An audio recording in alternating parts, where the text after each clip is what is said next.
আসসালামু আলাইকুম। একটি খবর, ক্যাসিনো কাণ্ডের সেই সেলিম প্রধান এবার উপজেলা ভোটে প্রার্থী। তো এটা ক্যাসিনো কাণ্ডটাই বা কেন, বা এই অভিযানটাই কেন হয়েছিল, এর লক্ষ্য কি, এটা নিয়ে কিন্তু আমি পরিষ্কার না।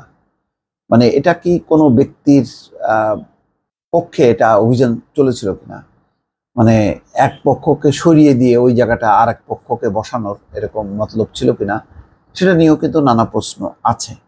তো ঘটনা হলো যে এখানে তো মূল বিবেচনা হলো যে যে ব্যক্তি নির্বাচন করতে চায় সে সরকারের পক্ষে নাকি বিপক্ষে। যদি বিপক্ষে থাকে তাহলে তার বিরুদ্ধে কোনো মামলা থাকুক বা না থাকুক, এটা এক ধরনের বড় ধরনের অপরাধ হিসেবেই পরিগণিত হয়।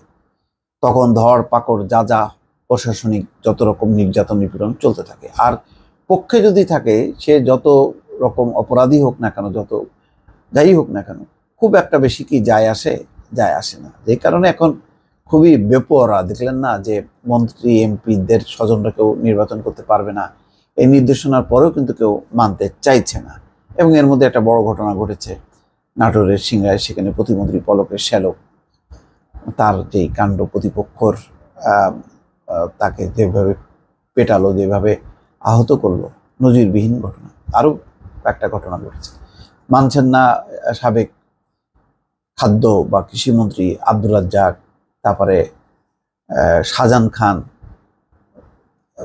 এরাও তো মানছেন না, তাদের ছেলে অথবা মামাতো ভাই, খালাতো ভাই তারা আছেন। তো এটা নিয়ে দল এখন অবস্থান নিচ্ছে। কিন্তু এর মধ্যে যার নামটা এসছে, সেলিম প্রধান, ক্যাসিনো কাণ্ডে গ্রেপ্তার হয়েছিলেন, দুর্নীতি দমন কমিশনের মামলায় 4 বছর সাজাও খেটেছেন, আরও 3টি মামলা বিচারাধীন।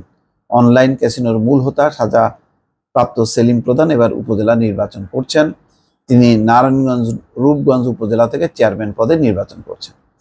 এরই মধ্যে আলোচিত এই ব্যক্তির গণসংযোগের কিছু ভিডিও চিত্র সামাজিক মাধ্যমে ছড়িয়ে পড়ায় এই নিয়ে স্থানীয় লোকজনের মধ্যে ঔৎসুক্য তৈরি হয়েছে। তবে উপজেলা পরিষদ আইন বলছে, কোনো নৈতিক স্খলনজনিত ফৌজদারি অপরাধে দোষী সাব্যস্ত হয়ে 2 বছর কারাদণ্ডে দণ্ডিত হলে এবং মুক্তি লাভের পর 5 বছর অতিবাহিত না হলে কোনো ব্যক্তি চেয়ারম্যান ও ভাইস চেয়ারম্যান নির্বাচিত হওয়ার বা থাকবার যোগ্য হবেন না।